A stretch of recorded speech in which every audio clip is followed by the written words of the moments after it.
ग्वालियर से मिल रही इस वक्त की बड़ी खबर से आपको अपडेट करवा दें। सोनू ने मदद के लिए हाथ बढ़ाया है। जी हां, सोनू सूद ने रेणु से बातचीत की है और सोनू ने इंजेक्शन पहुंचाने का भरोसा दिलाया है। तो आपको बता दें कि रेणु के पिता का ब्लैक फंगस का इलाज चल रहा है और रेणु ने सीएम शिवराज से भी गुहार लगाई है मदद के लिए। यही नहीं, मंत्री प्रद्युम्न सिंह तोमर से भी उन्होंने मदद की गुहार लगाई है। हैदराबाद में मंगवाया कुछ इंजेक्शन जापान है, वहां से भी हमने इंदौर भेजने पड़ेगा फ्लाइट से, फिर इंदौर से ग्वालियर आपको भेजने पड़ेंगे। नासिर हमारे साथ इसी खबर पर जुड़ गए। नासिर, आखिर अब तक मदद क्यों नहीं हो पाई है, क्या है मामला? देखिए, सवाल इसी बात का उठ रहा है क्योंकि कल से ये वीडियो वायरल हो रहा है। लगातार सरकार के नुमाइंदे हों या प्रशासनिक अफसर हों, बार बार ये कह रहे हैं कि इंजेक्शन उपलब्ध कराया जा रहा है। केवल उसको जो पिता है, रेणु के पिता राजकुमार शर्मा, उनको एक इंजेक्शन मिला है। और लगातार जिस तरह से पूरे देश भर में ये वीडियो वायरल हो रहा है, उसके बाद सोनू सूद है, उन्होंने सुध ली है। उन्होंने देर रात रेणु से बात की है। उन्होंने कहा है कि इंजेक्शन उनको वो उपलब्ध कराएंगे, उससे बेहद वो खुशी है। लेकिन सवाल इस बात का उठ रहा है कि कल बेचारे जो मासूम रेणु है, रो रो सीएम शिवराज सिंह चौहान, ज्योतिरादित्य सिंधिया, प्रद्युम्न सिंह तोमर और प्रशासनिक अफसरों से लगातार गुहार लगा रही थी कि उनके पापा को बचा लिया जाए। लगातार उनको इंजेक्शन की जरूरत है, लेकिन उसको इंजेक्शन नहीं मिल रहे। वो प्रशासनिक अफसरों के साथ साथ स्वास्थ्य विभाग का अमला, अलग अलग लोगों से लगभग 800 से ज्यादा कॉल लगा चुकी है, लेकिन उसको इंजेक्शन नहीं मिल रहे। केवल और केवल एक इंजेक्शन कल रात तक मिल पाया है उसको, और इसको लेकर लगातार बेहद वो परेशान है। और कल देर रात ही उसको सोनू सूद का फोन आया है। मदद के लिए सोनू सूद ने आगे हाथ बढ़ाया। उन्होंने कहा कि इंजेक्शन उनको उपलब्ध कराए जाएंगे, लेकिन वो कब उपलब्ध कराए जाएंगे ये तो अभी तय नहीं है। लेकिन सवाल इसी बात का उठ रहा है कि लगातार वो अपने पिता को बचाने के लिए गुहार लगा रही है, लेकिन अभी तक उसकी जो इंजेक्शन की डिमांड है वो नहीं पूरी हो पाई है। मैं आपको बताना चाहूँगा कि रेणु के जो पिता है राजकुमार शर्मा, ग्वालियर के अपोलो अस्पताल में भर्ती है और लगभग 8 दिन से उनका इलाज चल रहा है। और इस दौरान उनके जो एक जबड़ा है वो निकाला जा चुका है, एक आँख है वो निकाली जा चुकी है, क्योंकि ब्लैक फंगस का वो शिकार है। लगातार उनको इंजेक्शन की बेहद ज़रूरत है और उसको लेकर जब सारी जगह से मदद नहीं मिल पा रही थी इसको, तो उसकी बेटी रेणु ने एक वीडियो वायरल किया था जिसमें वो रो रही थी और मदद की गुहार लगा रही थी, जिसके बाद अब ये आगे हाथ बढ़ाए गए हैं मदद के। तो ऐसे में देखना होगा कि कब तक रेणु के पास मदद पहुँच पाती है इंजेक्शन की। नासिर, प्रशासनिक अफसर हो या फिर मंत्री हो या फिर सीएम हो, सभी से गुहार लगाई है, क्या उनकी तरफ से कोई प्रतिक्रिया आई है इस मामले पर?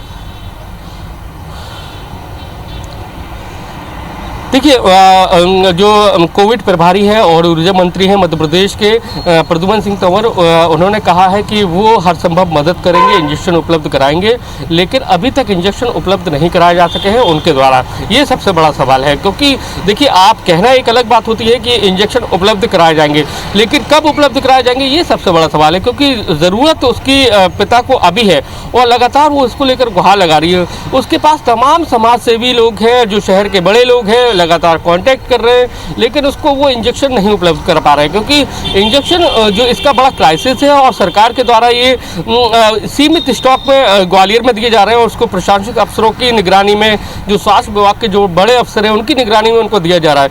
लेकिन अभी तक उस बेटी को केवल कल रात तक एक इंजेक्शन दिला पाए हैं। तो ऐसे में उसको हर रोज़ जो इंजेक्शन की ज़रूरत है उसकी आपूर्ति नहीं हो पा रही है और उसी को लेकर वो लगातार परेशान है और मदद की गुहार लगा रही है। नासिर, एक सवाल ये भी उठता है कि जहां पर इलाज के व्यवस्थाओं को दुरुस्त करने की बात हर बार सामने आती है, लेकिन अब इंजेक्शन की जो कमी है, ये पूरे ग्वालियर शहर में ही है या फिर पूरे संभाग में इस तरह की किल्लत देखी जा रही है? देखिए, ये जो ब्लैक फंगस का जो इंजेक्शन है पूरे मध्य प्रदेश में इसकी किल्लत है, क्योंकि लगातार इसके जो मरीज हैं बहुत तेजी से बढ़ रहे हैं और सरकार इसकी आपूर्ति नहीं कर पा रही है जितनी उसको करना है।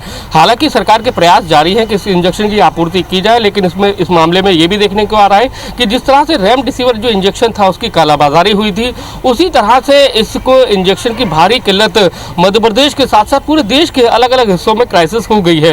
लेकिन आपूर्ति का काम मध्य प्रदेश सरकार कर रही है और वो बिल्कुल जो उसका एक चेन बनाई हुई है कि ये इंजेक्शन जो वैक्सीन सेंटर है वहाँ पर पहुँचेगा और फिर जो कमिश्नर होंगे जिस जगह के, उनकी निगरानी में ये डिस्प्यूट बांटा जाएगा। ये एक व्यवस्था बनाई गई है कि इसे कालाबाजारी, लेकिन कुछ लोग इसमें आपदा में अफसर भी देख रहे हैं, क्योंकि एक इससे पहले एक पेशेंट भर्ती था, अपोलो अस्पताल में भर्ती था, उसके साथ इंजेक्शन देने के नाम पर 50,000 रुपये की ठगी हो गई थी। तो लगातार इस तरह के मामले सामने आ रहे हैं, लेकिन सवाल इसी बात का है कि जो ब्लैक फंगस का जो इंजेक्शन है, जिसकी जितनी ज़रूरत है उतने इंजेक्शन नहीं मिल पा रहा है और उसको लेकर लोगों में पैनिक क्रिएट हो रहा है। और इसका सबसे बड़ा उदाहरण ये है कि रेनू अपने पिता के लिए इंजेक्शन मांग रही है। 8 दिन से भर्ती है उसके पिता, 8 दिन में वो 800 से ज़्यादा कॉल लगा चुकी है, लेकिन इंजेक्शन उतने नहीं मिल पा रहे हैं उसको जितनी उनके पिता को ज़रूरत है। नासिर, IBC 24 ने कलेक्टर से बातचीत की है। उनका कहना है कि 3 इंजेक्शन उपलब्ध कराए जा चुके हैं और इसके साथ ही प्रद्युम्न सिंह तोमर से भी हम लगातार बातचीत करने की कोशिश कर रहे हैं, हालांकि वो अभी फोन नहीं उठा रहे। इस पर क्या कहना चाहेंगे? देखिए, लगातार जिस तरह से उनके दावे किए जा रहे थे, उनकी तरह रात को भी ट्वीट किया गया था प्रद्युम्न सिंह तोमर का, जिस तरह से उसका वीडियो वायरल हो रहा था, लोग लगातार ट्वीट कर रहे थे। और उसके बाद प्रद्युम्न सिंह तोमर ने कहा था कि मदद की जा रही है, लेकिन अभी तक मदद नहीं पहुंची है। और जो बीजेपी के मीडिया प्रभारी हैं मध्य प्रदेश के लोकेंद्र पारासर, उनके द्वारा भी कहा गया था कि एक इंजेक्शन उपलब्ध उस बेटी को करा दिया गया है और उसके बाद जितने इंजेक्शन की ज़रूरत है वो उसकी आपूर्ति सरकार करेगी, लेकिन अभी तक आपूर्ति नहीं हुई है, केवल उसको एक इंजेक्शन मिला है। तो सवाल इसी बात का है कि दावे कुछ होते हैं सरकार के और सरकार के नुमाइंदों के, लेकिन जितने इंजेक्शन मिलना चाहिए उतने इंजेक्शन नहीं मिल पा रहे, जिसके चलते उस बेटी को पैनिक क्रिएट हो रहा है। वो लगातार अपने पिता को बचाने की गुहार सरकार से लगा रही है। बिल्कुल, तो दावे कुछ और किए जा रहे हैं, लेकिन तस्वीर कुछ और ही देखने को मिल रही है यहाँ पर। बहुत बहुत शुक्रिया नासिर आपका जानकारी के लिए।